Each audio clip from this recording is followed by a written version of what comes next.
They will. Good morning. The Lord be with you.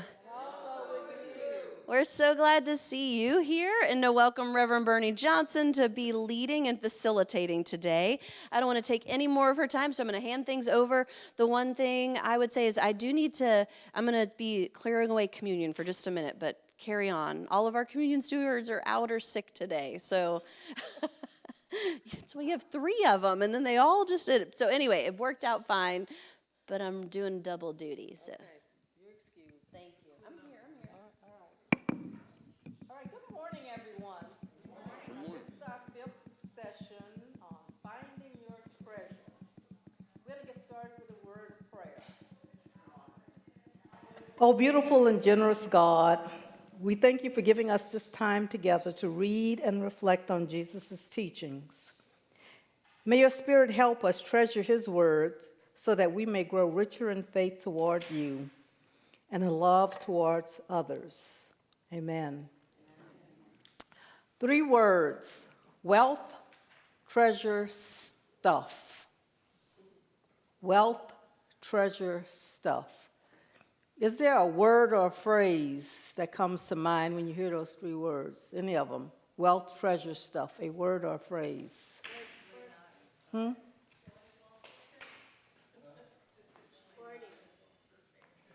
I can't hear well. You have to speak up. Hoarding. That's your goal? Okay. In other words, wealth, treasure, stuff. The junk that's in my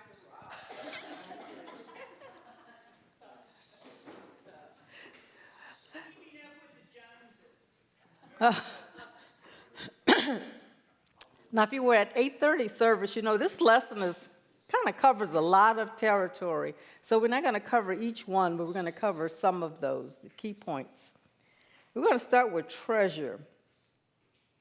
What's in your attic? What's in your garage, Marie? What's in your closet? Do you have a storage unit off-site somewhere?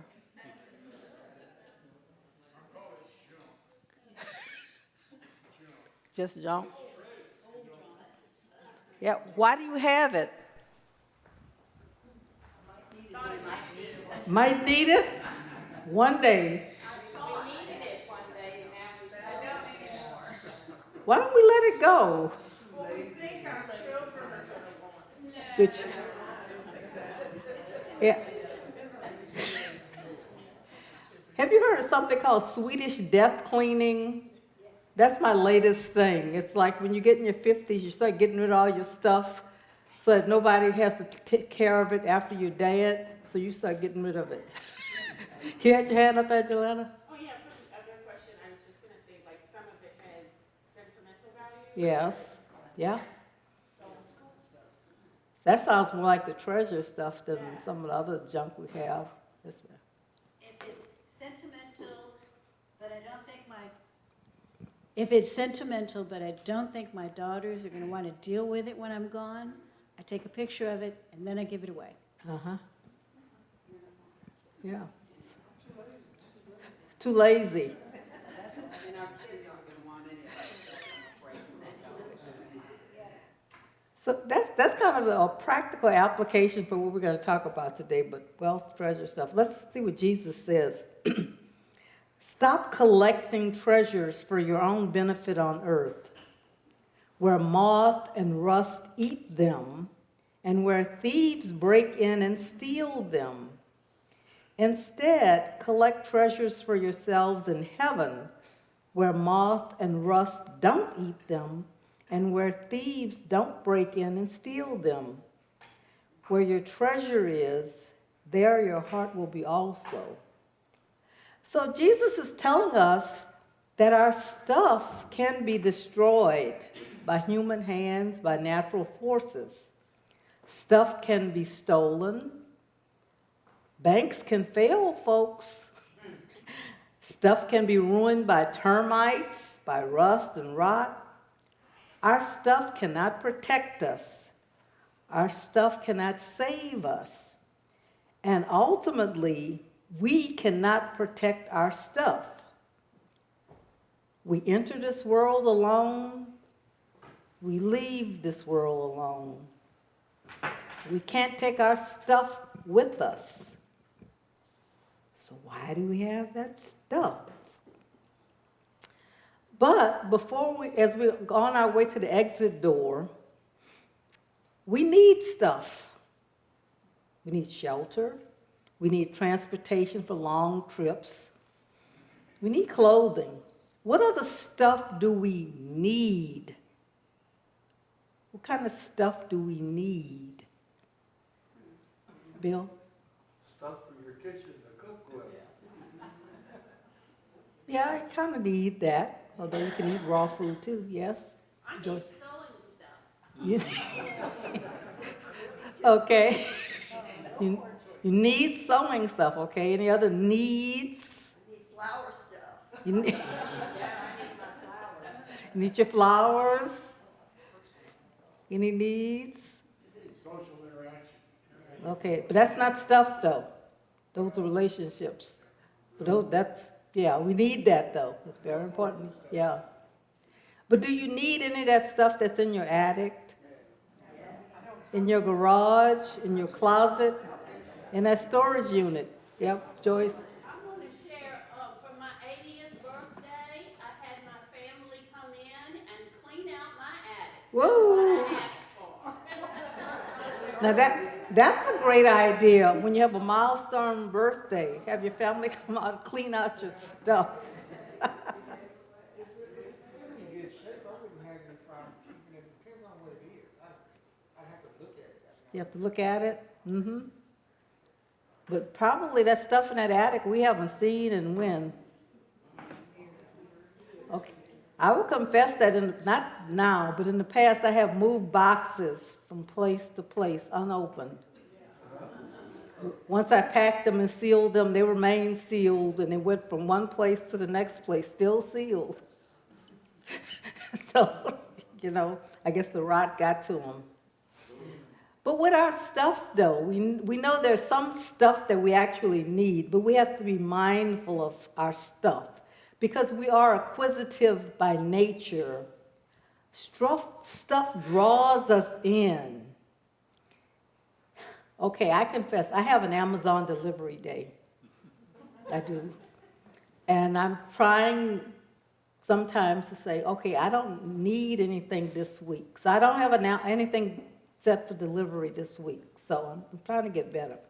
But by nature, we tend to be hoarders. We might not be as bad as some of those people on the television show, but we tend to hoard stuff. It's easier to take things in than it is to give away things. Because you have to stop and think about giving things away. But you can, oh yeah, I'll take that, and you put it aside and you worry about it later.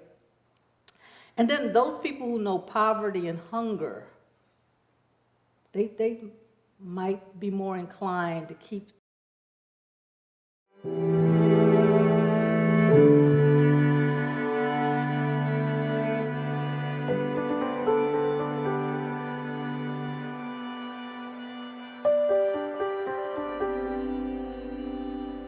When Matthew gives us Matthew's version of the Our Father, we have forgive us our debts.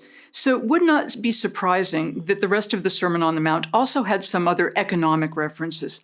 One of them is don't store up treasures on earth where moth and rust can get at them, but store up treasures in heaven. That's actually a banking image, as if we have heavenly bank accounts.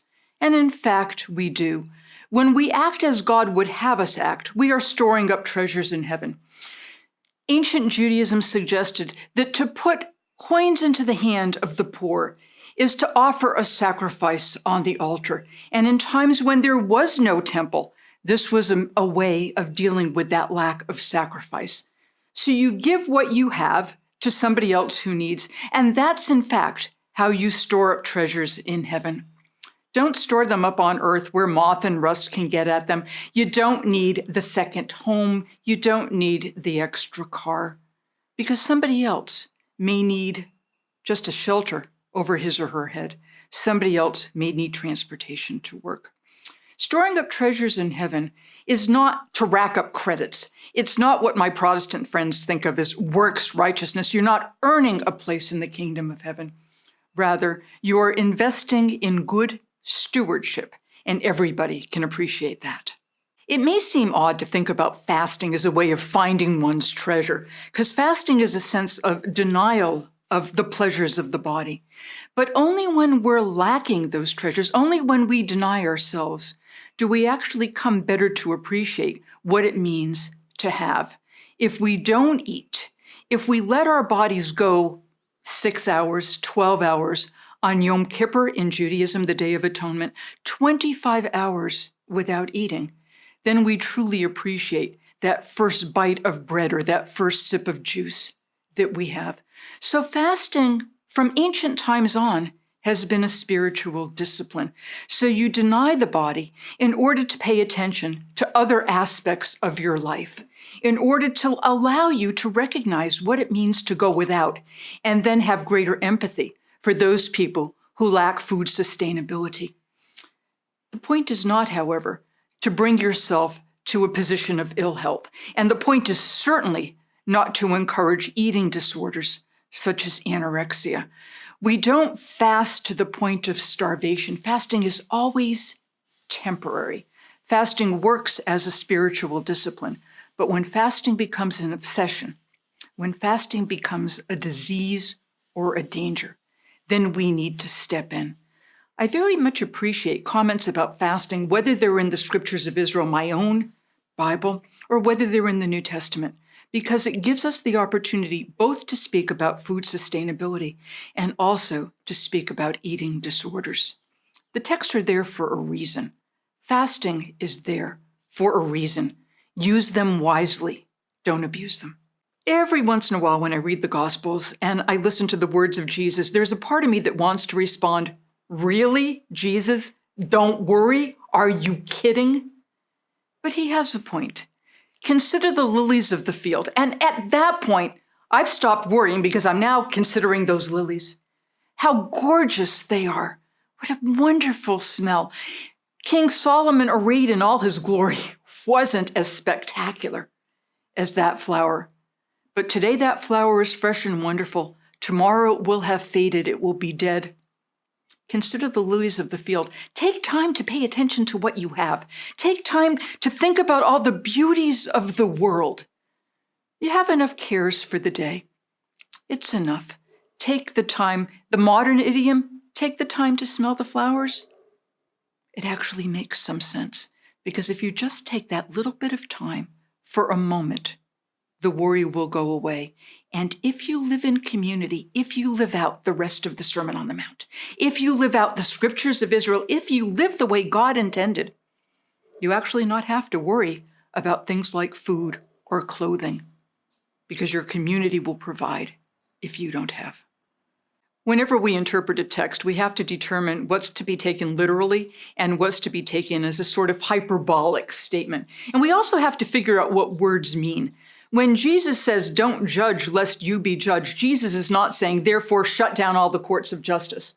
When Jesus says, "Don't judge," Jesus is not saying, "Yeah, let everything go. It doesn't matter. That's that other person's business and I'm not going to get in the way."